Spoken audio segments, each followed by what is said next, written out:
Welcome back to the channel where today we're back on two wheels. And we got a whole new recording setup too that I'm pretty excited to test this out. I think it's going to make things a million times better. We're into the new year. It's 2026 and I have been seeing a wild trend that I didn't see coming, but I'm glad it is. Oh man. It feels so nice to be back on two wheels. The trend I've been seeing so far this year is these small ADV bikes. They're everywhere. I mean, it might just be because it's my feed and I'm into them, so I might be seeing more of them. But besides that, I've been seeing more companies coming out with bikes in this category. This like sub 500cc, sub $10,000 bikes. It's awesome. It's real awesome. And really, I don't know why more people don't own bikes in this category. Okay, I was kind of a naysayer. I just wanted something like cheaper that I could ride when the weather wasn't great, like for instance today. And I've been blown away with how much fun these things are. Really, truly, my opinion on beginner sport bikes stands. I think beginner sport bikes are a scam. There's no reason to buy a small cc, low horsepower sport bike because, frankly, the only thing fun about sport bikes is how they handle and how fast they are. So if you're going to buy something slow, you might as well buy something versatile, like these things. For like the last probably 5 years, or since really these things have taken off, the whole adventure bike thing, people have really kind of been forcing the market to make them what they're not. You keep seeing a bunch of people build. Yeah, a great example is going to be the Pan America, the Harley.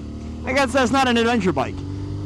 Anybody that says the Pan America is an adventure bike, I'm going to say you're wrong. Along with all these giant Ducatis and the big BMWs, to me, those aren't really an adventure bike. Honestly, the Africa Twin is right on the cusp of what I would consider a fun adventure bike. I mean, yeah, they got power, but they're very big, they're very heavy. The trend so far has been these small, lightweight, cheap ADV bikes, because you can do dumb stuff with them and you don't care.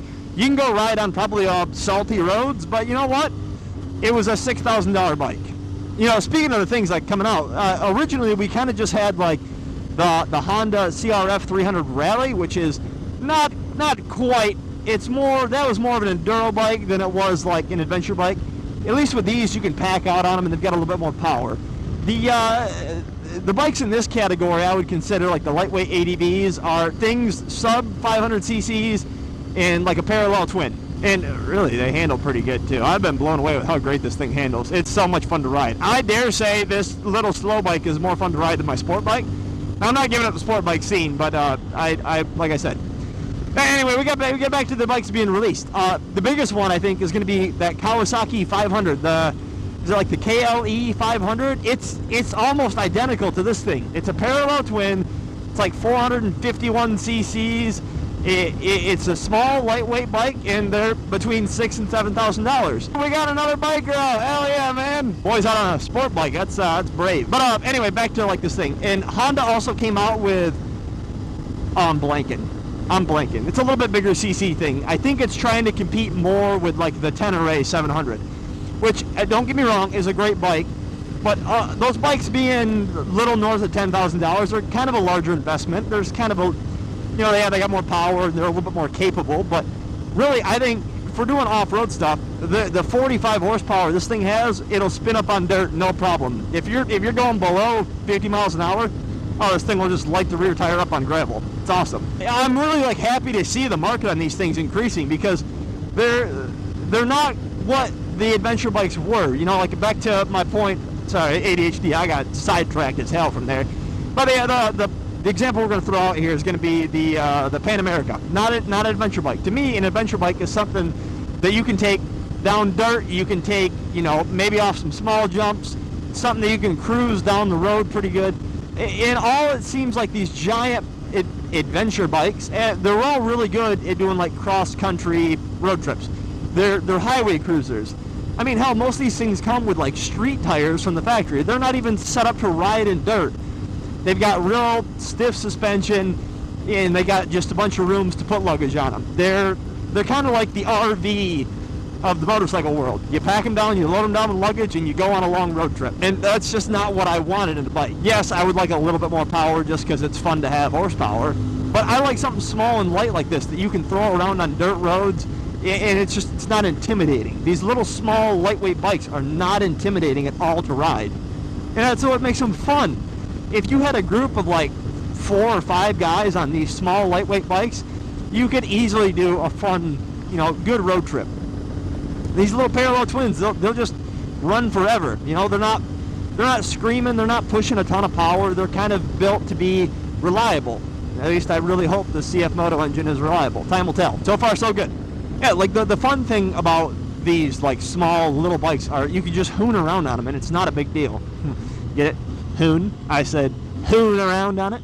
And they're cheap, man. If you drop one of these things, they're not expensive. You're not going to have the guilt that you would, say, if you dropped a $20,000 big old heavy Harley Pan America. You know what I mean? They're just not that. They're something that like really encourages you to try more, to go further. And I've taken this thing down some like pretty sketchy 2-tracks.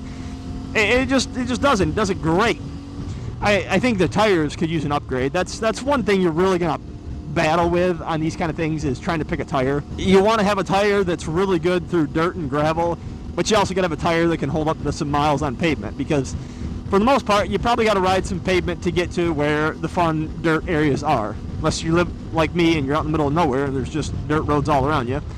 But at the same time, too, it's also fun to, take the pavement, get to some trail systems, ride the trail systems, and then, be able to ride home. We have a giant array of trail systems in northern Michigan here that we are going to definitely hit on this thing this summer. I'm going to be really curious to see, too, like how the specs of these newer bikes coming out, like really stand up to the CF Moto.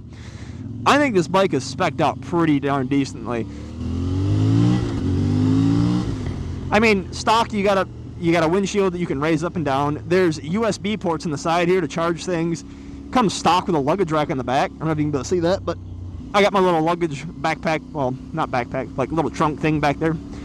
Really makes life handy. But the nice thing about CF Moto, as much crap as I've talked on this bike owning it, they do offer their own aftermarket parts for it. So you're not really waiting for another company to build like the skid plate or the crash cage and stuff like that. I think it's really cool to see companies trying to see what kind of bikes they can build for under $10,000. I wonder if it'll spin up on the brick. Oh yeah. Anyway, back to what I was saying. It's really cool to see companies seeing what they can build for the price point under $10,000, because everything these days is so expensive. And if we're being honest, motorcycling it's a hobby. It's in the U.S., it's not really a main transportation. Now, you can ride a bike as much as possible to really help with that. But we realistically here in the U.S., you can't only own a motorcycle. You can't get groceries on it. You can't commute when it's raining out. I mean, you can. It's just miserable to ride in the rain. And then especially if you live somewhere like me where there's winter, they're not doable. So they're definitely like a pleasure item under $10,000. $10,000 for the regular person is pretty affordable. I don't want to advocate that people go out and just pull a complete loan on their bike and not pay anything down, because again, it's a pleasure item. You shouldn't have a bunch of debt and just pleasure things. It's an asset working against you. But if riding a bike is something you truly want to do, these things under $10,000 are great. And not to mention too, if you're someone that's never ridden a bike, these ADV bikes might look intimidating because they're a little tall in the seat height. Hi, puppy. But they're not, man. These things are so easy to ride. They're so stable. The geometry of how these things are set up, they're meant to be stable, traveling on gravel and dirt at a higher rate of speed. So you got to expect that these things riding on the road are going to be super, super stable. And they are. They're awesome. And another thing is they're a bit bigger too. So people in cars definitely see you more. I would advocate that if you're going to spend the money and buy a slower, smaller CC bike, these things are the best, because they all do about the same speed when it comes to these small CC things. I mean, this thing is going to be about just as fast as its sport bike counterpart with the same engine, but this bike can do so much more. You're not limited to just asphalt and pavement. You can go off-road, you can do jumps, curbs, do whatever you feel like doing. I've done all sorts of sketchy shit in this thing, and it's a good old time. Like, we need to put an exhaust in this thing. Be nice if it made a little bit more noise. So if you're someone in the market looking at maybe getting a bike, or you're maybe somebody that's already got a bike and you want to get a second bike, if you say you're like me and you got a sport bike and you really want to try something different, man, The little lightweight, cheap ADV bikes, man, give it a good look. These things truly are just fun. They really, really are. What a shame. Someone came down here and did donuts in the grass. Why would you do that? Oh yeah, like I was saying, I got like the little luggage back here. I mean, you can get bigger ones, but the CF Moto, it comes stock with this little thing, and this fits perfect down there. And when I'm going on bigger trips, I got a duffel bag that I can just put right here, butts up against it, and straps down. I mean, you can do quite a hell of a trip on one of these things with no worries at all. Take a good look at the cheap ADV bikes. There's more and more coming out all the time. Like I said, we got the Honda one coming out. Kawasaki came out with one. The Royal Enfield's Himalaya, that thing's pretty wicked. It's kind of a cool retro design, but does kind of the same thing. You know, there's a ton of them out there. I think even Suzuki's got some too. But go to your local dealer, check them out. You can go sit on one. I'm encouraging you. You really got to take a hard look at one of these. I did not expect to like it as much as I did, or as much as I do. It's just fun. There's no denying it. So, anyway, guys, that's gonna wrap today's up. I'm gonna go enjoy maybe a little bit more riding while I got some warm weather, and I'll catch you all in the next one. Peace out.